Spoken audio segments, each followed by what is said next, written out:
मैंने बीच कथा में अनुबंध लिया था, हम व्यापार का उत्तराधिकारी बना लेते हैं, अपनी संपदा का उत्तराधिकारी बना लेते हैं, लेकिन श्रेष्ठत्व यह है हम अपने जीवन के परमार्थ का भी उत्तराधिकारी किसी न किसी को अवश्य बनाएं।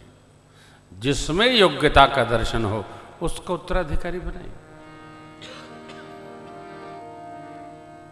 मेरे बच्चे, मेरे भाई के बच्चे, भतीजे, मेरा भांजा और ये मेरे बहन का लड़का, मेरा बुआ का लड़का, ये सब प्रतिभा ये नहीं तलाश करती है कि किसका संबंध है। गही बाह सुर नर नाह आपन दास अंगद की। बाली ने कितना अद्भुत व्यवहार किया, जाते जाते पुत्र को भगवत शरणागति में दे गया। अपने राम चरण दृढ़ प्रेत करी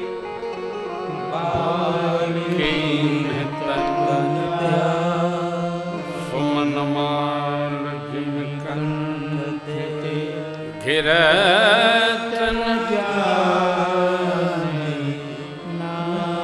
जीते जन्म लेते और मरते दुसह दुख होता है। मां को भी होता है, जीव जो जन्म लेता उसको भी होता है। जब कोई जीव जन्म लेता है, बेटा हो कि बेटी, तो मां मौत के मुंह में प्रवेश करती है। 56 to 60 डिग्री पर जो पानी की तीक्ष्णता, उष्णता उपस्थित होती है, मां को वो पीड़ा उस स्थिति में होती है। लेकिन बाली ने राम चरण दृढ़ प्रीति करी बालिकी। कैसे? हाथी को आप माला पिरा दीजिए तो हाथी के गर्दन नहीं होवे, बराबर होती, उसकी गर्दन बराबर होती है। पुष्प की माल हाथी जैसे आप गर्दन में डालेंगे और निकल के बाहर आ जाती है, वैसे बाल का प्राण निकल गया। राम चरण दृढ़ प्रीति करी बाल कीन तन त्याग सुमन माल जिम कंटे गिरतन जाने, पता ही नहीं चलता है। भगवान ने सुग्रीव जी को आज्ञा दी, उनका अंतिम संस्कार हुआ। तारा मैया को ज्ञानोपदेश किया है, क्योंकि तारा मैया पंचकन्याओं में एक है तो विवेकशीला हैं। उपदेश हुआ, सुग्रीव जी को राज सत्ता, हनुमान जी जामंत बाबा नल गवाक्षादि जाके सारे हैं। अंगद जी को युवराज पद पर भगवान ने बिठाया। अपने कार्य को स्मरण करने के लिए सुग्रीव जी को भगवान संबोधित करते हैं।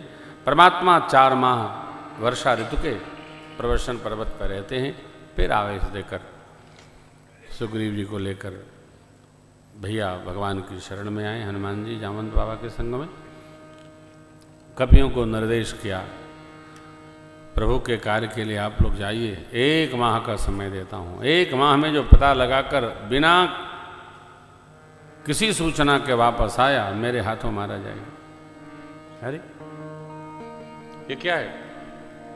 भगवान के सन्मुख ऐसा कोई बोलता है क्या? हाँ, दंड विधान अनिवार्य होना चाहिए।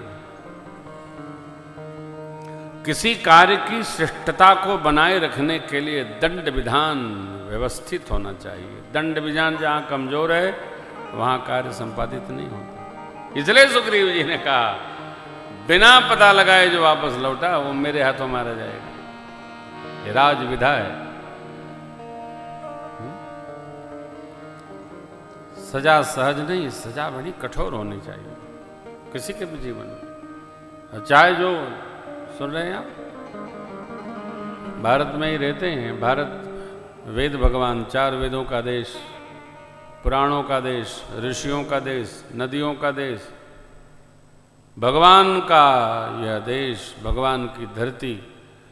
अब पता चला भगवान को सब चाहे जो जिसको जो मन करे वही कह दे रहा है। ये अच्छा नहीं है, इस पर दंड विधान होना चाहिए। चाहे जो नहीं बोला जा सकता है, जहां जहां ऐसा नहीं है वहाँ बड़ी बातें खंडित होती है। आप कल्पना करिए, इस अपने देश का नाम भारत है। महात्मा महाराज भरत जी के नाम पर इस देश का नाम भारत पड़ा, जो सिंह के दांत गिनते थे। माँ शकुंतला के अंग से जिनका जन्म हुआ था। पति का नाम क्या? दुष्यंत है ना, महाराज दुष्यंत, और शकुंतला जी के अंग से इनका जन्म हुआ। भारत धर्मरथ।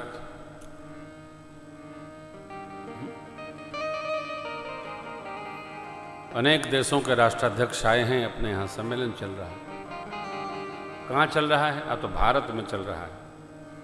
ये अच्छी शुरुआत है। निमंत्रण पत्र भी जो गया है वो भारत से गया है, इंडिया से नहीं गया है। तो बड़ी चर्चा है। ये क्या है? यही सही है। ये श्रेष्ठतम व्यवहार का देश पूरी दुनिया को श्रेष्ठत्व प्रदान करने के लिए हमारी संस्कृति है। ऐसी संस्कृति किसी की नहीं है। चाहे जो ठीक, लेकिन भगवान को ही कह दो, सदाचरण को भी कदाचरण बोल दो, अच्छी बात नहीं। और जिह्वा पर संयम तो सबको रखना चाहिए साहब, चाहे जो न बोला जाए। हाँ, चाहे जो न बोला जाए, वाणी की रुग्णता को रोका जाए। बोली एक अमोल है, जो कोई बोले जान ही तराजू तौल के तब मुख बाहिर। हाँ, ये वाणी बड़ी विचित्र है, संभार के प्रयोग हो, चाहे जो न बोला जाए।